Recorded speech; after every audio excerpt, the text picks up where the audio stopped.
Okay, here we go. Unboxing of the Harms, what is this, the Beak? Sandvik 14C 28N. Interesting blade shape. Linty as all heck. Nice and dirty. Okay, it's got this Axis style lock. If you can tell, it's got that bent tip there. I don't know if you can see that. So I'm gonna return it to Love Them Knives. I got this from his sale. I was sure he didn't notice. Indeed, he didn't, because I know he's a straight up kind of guy. So I'm gonna send this back to him. I do like it. Otherwise, okay. So let's see how it works as a. Ooh, that's nice for unboxing. That's really nice. And that orange box, this is my absolute first knife center order, and there's an interesting story behind that as well, because it took them forever. I have now discovered that they do not send knives until they are fully processed. Oh, speaking of, this is a later order. This itself is a later order. That's funny. I'm waiting for the feldspar. Apparently that's been held up in China.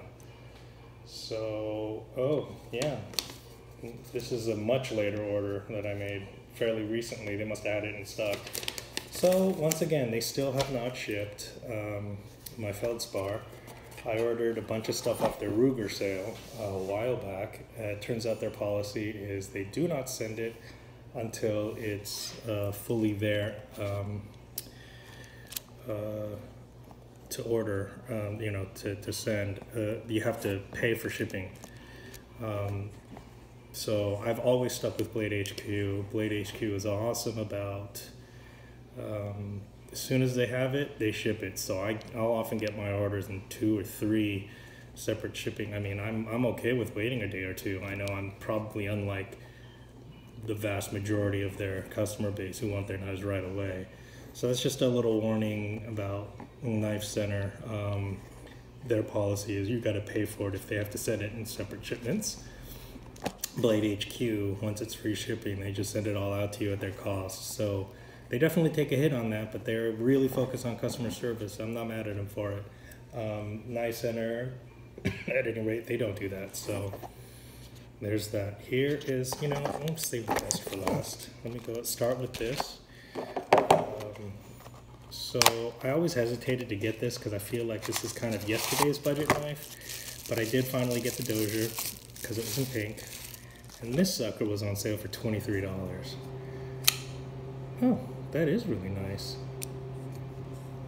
Oh wow, that action is nice. I just wanted to experience an Ontario wrap for myself. This is my first time actually touching this knife.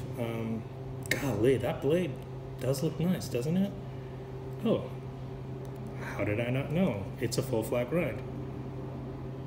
Go figure. So this is kind of I guess meant to be a hard use knife. This is the Oz 8. I did want to get the Oz 8 because I don't have that many Oz 8 blades. And in terms of long-term use, I think I'd rather have Oz 8, which is a true stainless, versus a D2, which is a semi-stainless. In terms of long term, I mean, I have so many knives. Am I really going to be maintaining them well enough? I mean, I got to go through and get mineral oil and just put them on all the blades, make sure, am I really going to do that? That's why I'm kind of more into the Oz 8 at this point.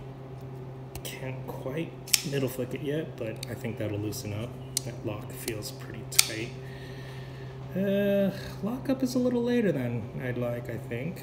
Actually, a lot later than I'd like. And it feels like it's kind of sticking, so who knows. But this was $23 at Knife Center, which is why I went ahead and get it. OD green, love that. Don't have nearly enough OD green knives. I realized that this was a good chance to get both an OD green knife and the quintessential OG budget knife. This and the Dozier. So now I officially have these 2 budget knives to compare other knives to. So now this, I'm really excited about. I don't know when this came out. I think it's been more than a year.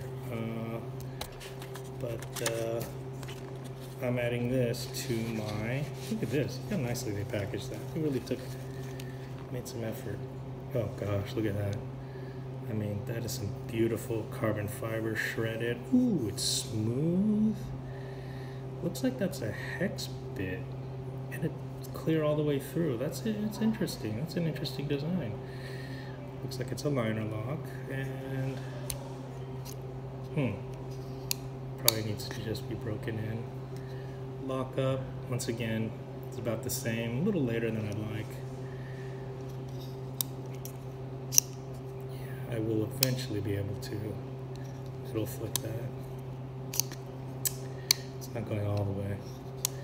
Anyway, I mostly just got this because it's supposed to be luminous, so we'll soon see. I'm going to charge it up, and hopefully we'll be able to demonstrate that tonight, how luminous it is, because part of what I'm into collecting right now is glow-in-the-dark, purely because of the gimmick.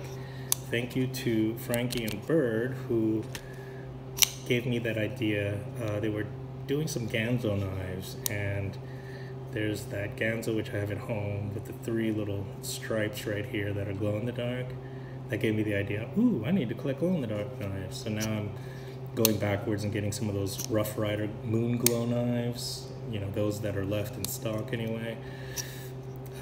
I'm also getting natural G10 scale knives because what I found is you can take the scale off and paint underneath, the underneath side with glow-in-the-dark paint, and it absolutely works. So that's kind of my kick right now, trying to get glow-in-the-dark knives because I think it's cool. Of course, I got the CRKT Minimalist, the Gears one, the special edition. Golly, I can't really get that. I hope that loosens up a lot because it's not quite middle flicking. Yep, it's really not flicking out. Anyway, that's today's haul. So thanks.